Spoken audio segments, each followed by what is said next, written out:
Hello and welcome to the Shadower. I'm shadowing my cousin today.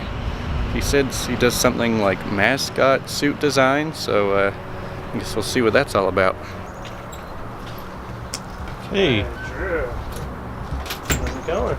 There's the pro team's mascots.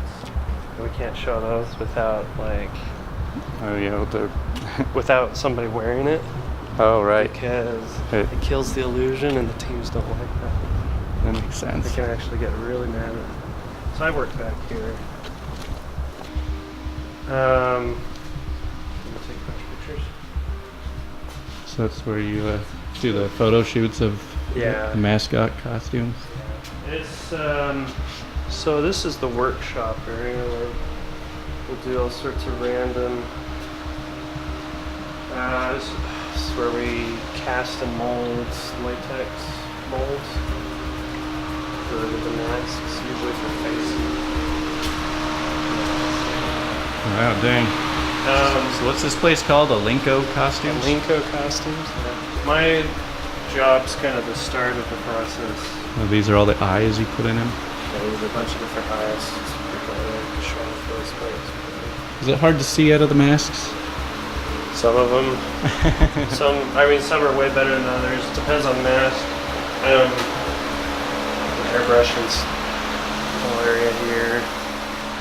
So this is where we work on a lot of the latexes, painting latexes. Do you do like Halloween stuff a lot too? No, we don't sell a lot of stuff for individuals because it's all handmade and expensive. Yeah, thousands of dollars. For like really high quality for like professional sports teams. A custom mascot starts out at $6,900. Oh wow! So, yeah.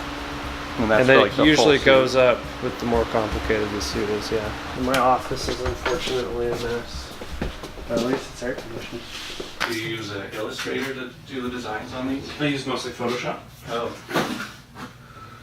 Since Photoshop, I feel like works a little better just for painting, drawing. So does most of the work you get come in from like clients who are like, I just want like a big suit and how much is it going to cost, and they tell you exactly what they want?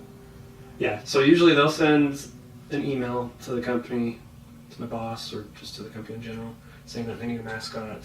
They'll let us know. We have a questionnaire they fill out online. They let us know if they have a logo that already has, if they've already depicted their mascot at all. They'll let us know if what it needs to be doing, if it needs to perform, or if it's just for meet and greets, or if it's going to be on television, or stuff like that, because that can help determine how we make the suit.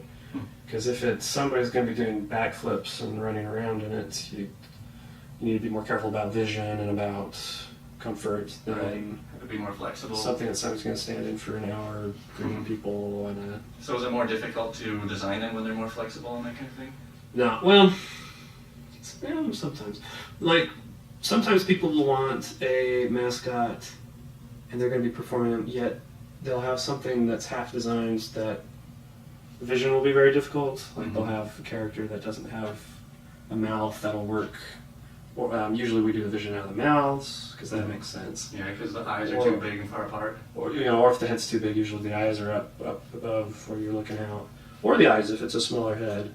Yeah. Do vision out of the eyes. But that stuff I have to be more careful about if they're going to be performing it. We can do screens sometimes through necks, like birds. Let me see if I can find some pictures here. That's like an example. Or with a screen rather than looking out of the eyes, or it's just going to be so this is how you determine where the person stands in the costume and how they see out of it? I just usually reuse this guy as a template so that I keep the drawings consistent for the people that are going to make it. So next door, they have all the seamstresses that do all the sewing and all the foam work.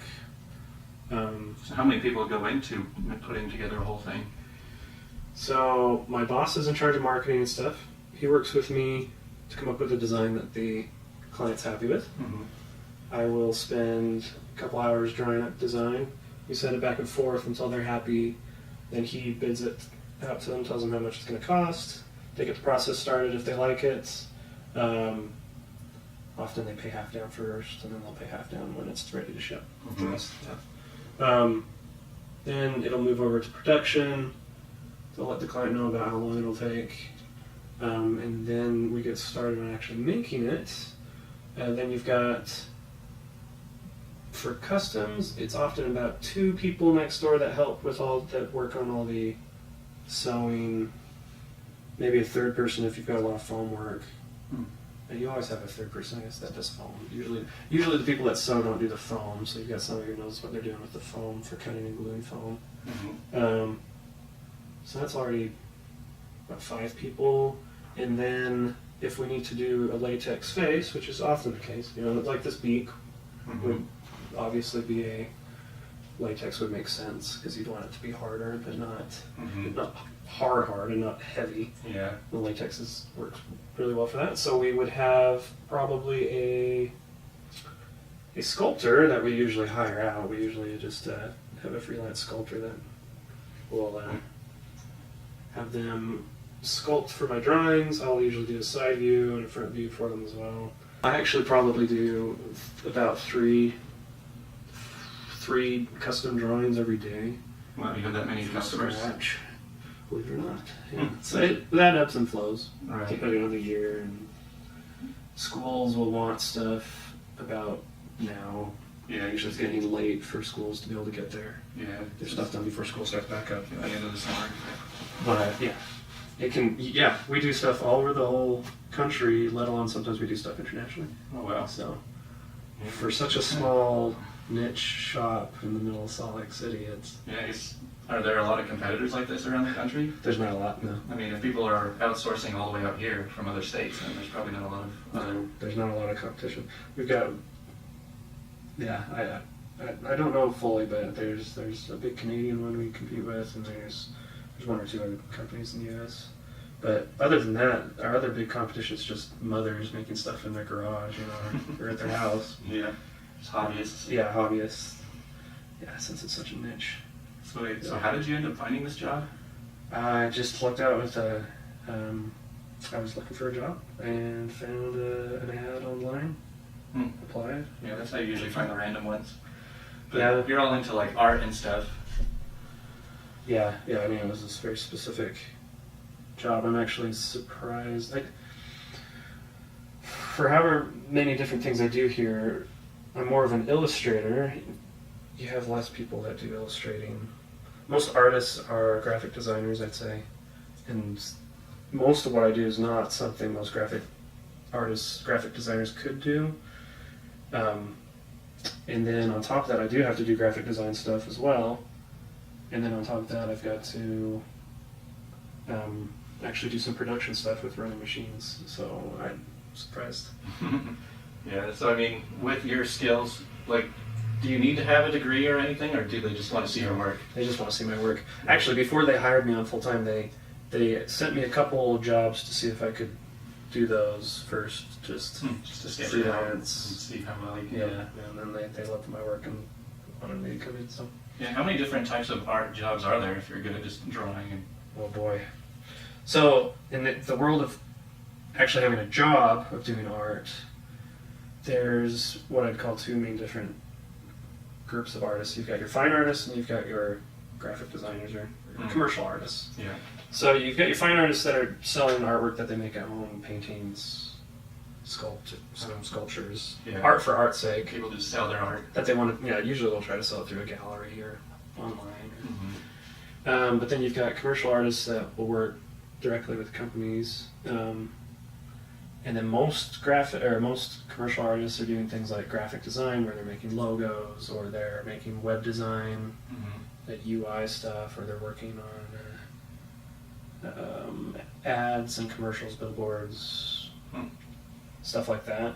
And then a smaller portion of that, you've got illustrators who do what's more often traditional artwork, but they're doing it for a commercial setting. So how long does it take to go from just a basic design like this to a fully finished? Having it finished, when it's not busy, it's about a month. If they immediately, are happy with something, we could get something done pretty quick like that. But if just it's get right to it. It's busy, it can take longer, especially Yeah, I mean that's if we're really working on that. It can be even quicker than that. It's hard to say because there's time where it will spend in production in line to be produced, ready to go, but they're busy working on other things. I guess for a whole suit for the body, most of that we could do it in a week, but things don't get your expectations up that we can do something like that. Yeah. Because there's a lot more to the process. So how do you go from just a drawing to the full thing? Do you have like a pattern maker? Yeah, that's mostly what the seamstresses next door will do.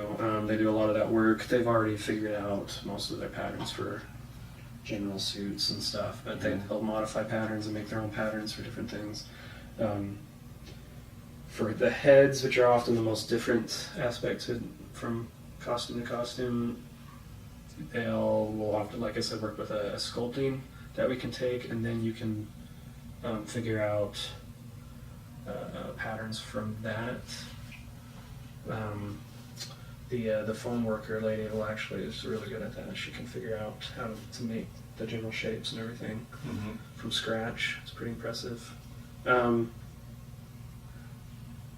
But surprisingly, they just look at the picture most of the time and say, "Oh, let's get this as close as we can, and how can we make this work?" And match colors up to fabric best they can. And often we'll send off fabric samples to clients to say, "Okay, we've got, you want red on the picture, it's about this, but we've got these two that are close. Which one do you want?" Right. We usually get an idea of. We need them to let us know if they're going to have a performer that's going to be extra tall or extra short. But most of our stuff will work within a reasonable range of the average height adult. Yeah. But then if they need special requests, we'll figure out if they want to have fans in the head. Keep cool with they actually just take like computer case fans, hook them up to a system. You can plug in a battery and. You got a lot of space on that big old head. Sometimes, yeah. I mean, if there is space, a fan's usually pretty nice to have. Yeah. Especially if you're performing a lot, if you're going to be running around. We sell what we call cool vests, packs that you can wear that you take, like freezer packs that you can put in it to keep yourself cool, stuff like that. Yeah. So do you do more than just do the drawings? Don't you have to pose in the finished products? Yes. Often I'm the one that poses and dresses up, and I do all the Photoshop work for photos, and I do all of the like I said, I do all the work whenever a suit requires logos. Yeah, so it looks like you got a lot of sort of templates. Are these all custom made ones? Not necessarily. This one's a custom. These ones are just some of our stock. We actually sell some stock. We've got a line of stock that we sell for cheaper. So, if a school can't really afford to have their own custom character, we can sell them stock. We've got several birds. We've got a lot of birds. Looks like you got all dogs, kinds of animals. Cats. Are some animals easier to deal with than others? Or do you just kind of see them all the same? I don't know, I feel like they've gone up. Aliens. There's obviously some animals probably more difficult than others, and some animals don't. Show you around next door real quick.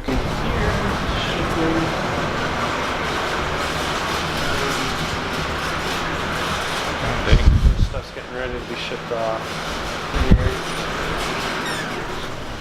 This is where I will do the vinyl cutting and get this printer. Yeah, It's pretty cool because this printer can print on just about anything. It's a latex printer. So you can print on fabric, plastics, the full size, very large things. I'll print off shoe covers and stuff like that. So. That thing is huge. And then back here is where they do all the full work. About a dozen sewing machines. Yeah, I guess you guys really do make got a lot of them. tables where they do the cutting. Here's a bunch of different patterns, but these are probably all the generic patterns. Here's a weird place, so hopefully you get some good stuff. Yeah, well, that was pretty fun. Okay, it's good to see you, Andrew. Take care. Yeah, I'll see ya. See ya. Well, I guess there's a lot of different things you can do with an art degree, or art skills. You don't really need a degree. But hope you got something out of it, so thanks for watching.